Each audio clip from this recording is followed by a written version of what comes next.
Bienvenida, bienvenido, soy Alejandro Rodrigo y hoy vamos a hablar de es que mi hijo no va a clase. Este problema tan serio y tan importante de un hijo adolescente que no quiere o no puede ir a clase. Pero antes de esto, ya lo sabes, tienes todo el contenido en alejandrorodrigo.com, donde tienes toda la información del primer libro, del segundo libro, del método Concordia y muchísimo más, como la parte del blog, donde tenemos el análisis de cada uno de estos episodios que vamos analizando. Así que, ya lo sabes, vamos a hablar de mi hijo no quiere ir a clase.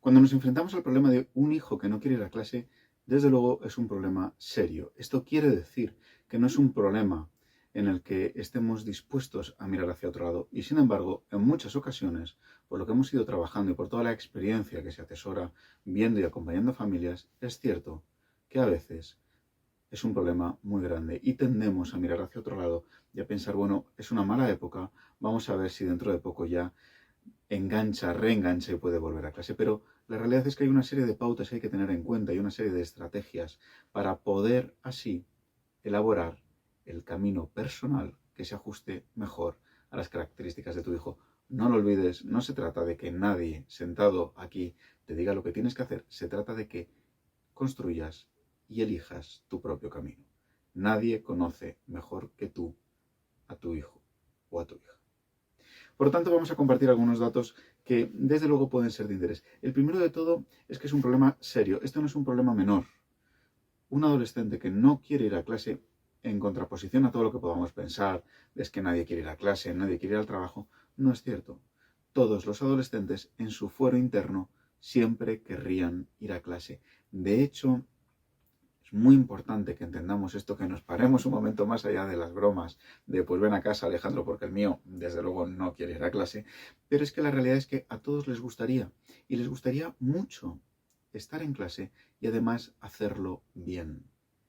En toda mi dilatada carrera desde el 2005 trabajando en intervención social, con las conductas más complejas y también con los escenarios quizás más favorables, no ha habido ni un solo de los chicos con los que yo he trabajado que en el fondo, y cuando llegas al fondo de la cuestión, no acepte y no asuma que, por supuesto que me encantaría estar en clase, pasarlo bien con mis amigos, aprender y sacar buenos resultados académicos. Todos ellos querrían. Así que no es un problema menor, no es un problema para mirar hacia otro lado. Y te adelanto una clave, la prevención será sin duda el mejor camino para llegar a un escenario de éxito o al menos de satisfacción.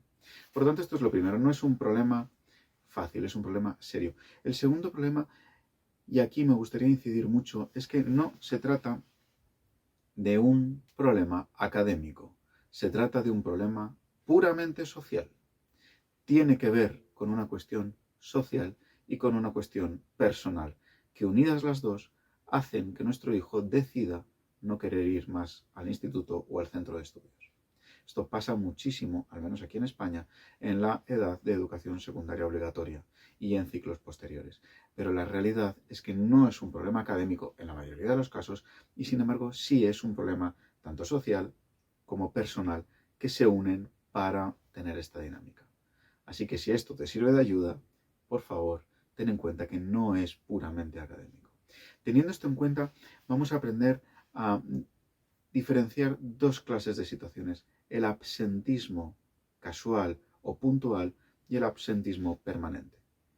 No es lo mismo abordar una situación de absentismo permanente que una situación de absentismo puntual.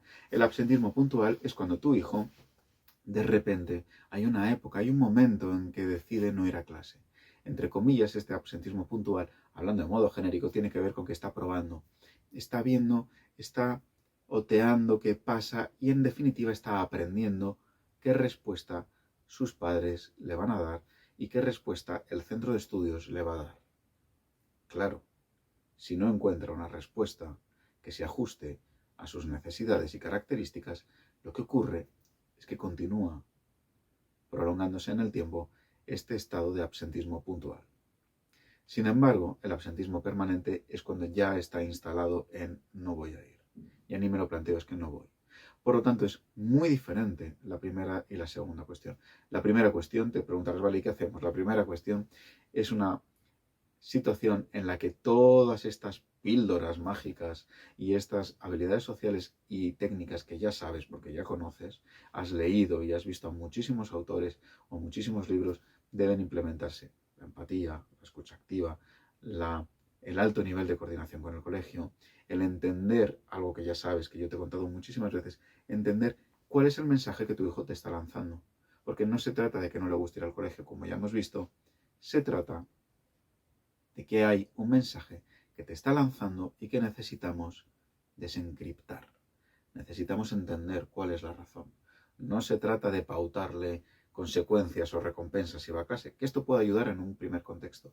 Se trata de entender cuál es la necesidad que ni él mismo sabe explicarnos. El segundo escenario, el escenario del absentismo permanente, requiere de ayuda profesional externa. Porque evidentemente no es de un día para otro, de repente nos instauramos en el absentismo permanente. Esto tiene un proceso. Teniendo en cuenta estas dos diferencias, que sería la primera de las claves, quizás para poder entender la situación que nos está pasando, quiero compartir contigo una segunda clave, y es que deberemos analizar si hay una dificultad psicológica subyacente. Esto quiere decir si hay algún trastorno, alguna dificultad patológica, orgánica, psicológica, que esté por debajo y que no lo estamos pudiendo ver. ¿A qué me refiero con esto? ¿A qué ejemplo me refiero? A un adolescente que quizás esté despuntando o esté empezando a cursar o a brotar este escenario de posible depresión, este estado depresivo que requiere atención clínica. Si esto es así, es muy fácil que efectivamente nuestro hijo pueda estar instaurándose en escenarios en los que no es capaz ni siquiera de levantarse de la cama. Pero una vez cribado qué absentismo es, y una vez teniendo en cuenta si existe una patología o una dificultad psicológica subyacente por debajo, es muy útil entender que es un problema a tres bandas. Es un problema que compete a nuestro hijo, al centro de estudios y a nosotros. Cuando el problema está atendido en un triángulo, entonces tiene mayor probabilidad de éxito. Por último, me gustaría compartir contigo esta hipótesis doble. Plantéatela tú ahora mismo que me estás escuchando. Ponte en los ojos de tu casa, de tu familia, y mira a ver si esto le ocurre a tu hijo o no. Escenario número 1 y escenario número 2. Escenario número 1. Mira, Alejandro, antes de ser el tonto de la clase, prefiero ser el malo. Antes de que se note que académicamente, como decíamos al principio, yo estoy fatal, no doy, antes de que la gente se ría de mí por el tonto, ¿sabes qué? Que no voy a ir a clase. Y voy a ser el malo. Esto puede ser uno de los escenarios y ahí tienes una clave para poder trabajar.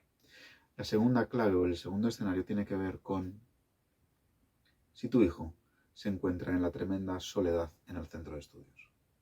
No, pero yo creo que tiene muchos amigos. Esto no tiene nada que ver.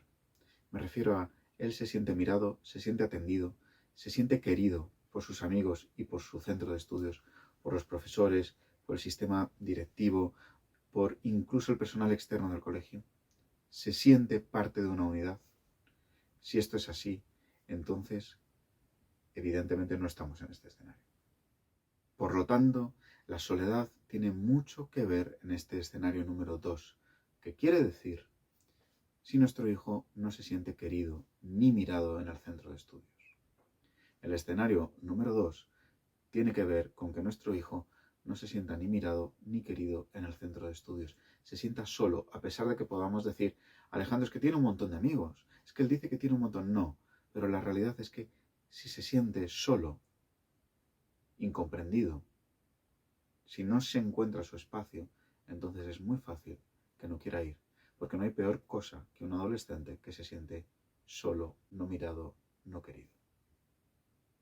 Como ves, tienes por delante mucho trabajo que hacer con todas estas pautas y estrategias que he querido compartir contigo, pero que no se nos olvide que existen otras variables externas, otras variables como puede ser que efectivamente hayamos hecho un mal uso una mala elección del centro de estudios, o que haya agentes externos de grupos de iguales que no los manejábamos bien y que estén incidiendo directamente en la dinámica de nuestro hijo, o tantos otros factores externos que solamente podrás saber tú que hay que analizar. Teniendo todo esto en cuenta, espero y estoy convencido de que te ha podido resultar de utilidad porque tienes muchos deberes que hacer si tu hijo se encuentra en un escenario de que no está queriendo ir a clase. Hay mucho que analizar, como has podido ver en este vídeo. El análisis, el profundo análisis y el ejercicio de introspección y de poder tener esta mirada crítica de, no es la primera, no es la segunda, puede ser la tercera, no estamos haciendo el triángulo con el centro de estudios, no quiere ser el tonto de la clase, o es que se siente solo, o es que hay agentes externos. Hay un montón de información que analizar y que el análisis de esta información podrá señalarte el camino para el que vuelva a coger su mochila y acudir al centro de estudios. La buena noticia es que es muy difícil de hacer, pero en la mayoría de los casos, cuando se realiza este análisis de manera positiva, se encuentra el camino. El único error que no podemos permitirnos es mirar hacia otro lado y no atender este momento y decir, bueno, ya se pasará o ya veremos qué hace. Otro curso perdido. Si te ha resultado interesante, entonces ya lo sabes, en alejandrorodrigo.com tienes aquí este canal de YouTube que le puedes dar a suscribirte, nos ayudarás un montón y además ten en cuenta, tienes el primer libro, el segundo libro y el método Concordia, el curso online, donde tienes un montón más de estrategias y de actividades que me están diciendo que es memorable. Hasta entonces, hasta el próximo vídeo, aquí te espero.